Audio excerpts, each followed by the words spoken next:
Hi, it's Luke with Out of Darts. This is our Momentum product overview. Momentum is a dual stage, that is two-stage brushless custom flywheeler. It is quite the powerhouse. I'll take a look at this Nebula one here first. It features a collapsible folding stock, which I really love for play while running around in the field. It's nice to be able to fold it down and book it across the field, then slam it back for quick, accurate action. This one here pictured is in our Nebula filament. We'll do some custom runs of this. And you'll notice we've got a Coda magazine here. The blaster was designed for Codas or Tachis, but of course will work just fine with anything that's Talon or Talon compatible generally. So we definitely recommend our own mags, of course, and Talons are also excellent. The rate of fire is better on a Coda compared to the regular Talon, and that's just due to the stronger spring. But if you don't need high rate of fire, you don't necessarily need these magazines by any stretch of the imagination.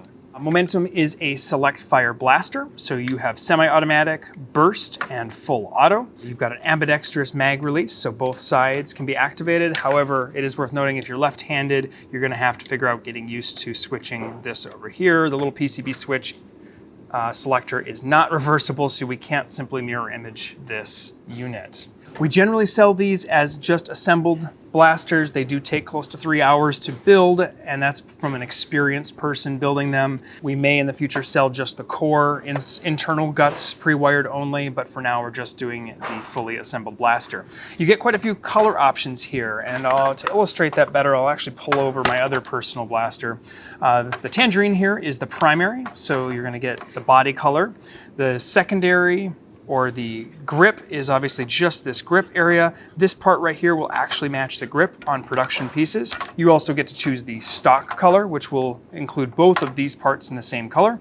And then you get to choose the rail color, which is really just this top rail and this bottom rail, but they will match.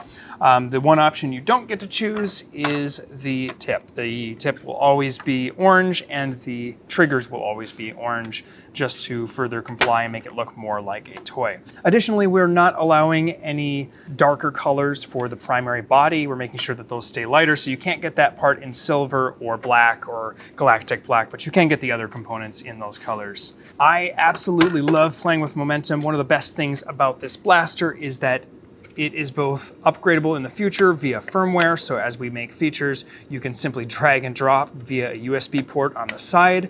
Additionally, this dial right here allows you to change the rate of fire, the velocity, and the burst size, making those completely customizable.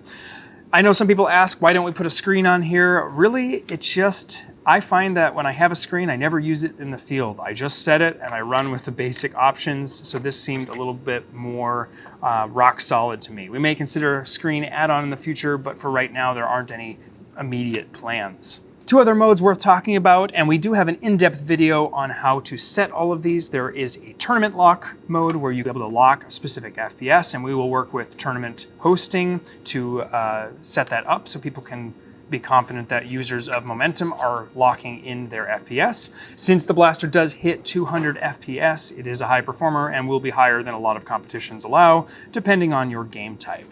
Additionally, there's also a tournament idling mode, and you could use this at any game, but it does consume more battery power. What this does is idle the 4 brushless motors at a low RPM so that your response time when you pull that trigger is even just that hair faster. And it does make a difference, it is noticeable, but it does come at the sacrifice of some battery life. So it's better suited for an event like a tournament where you're going to want top performance possible and the best possible response time. A question I've definitely got, and Greg just told me we've got, is how many mags per battery?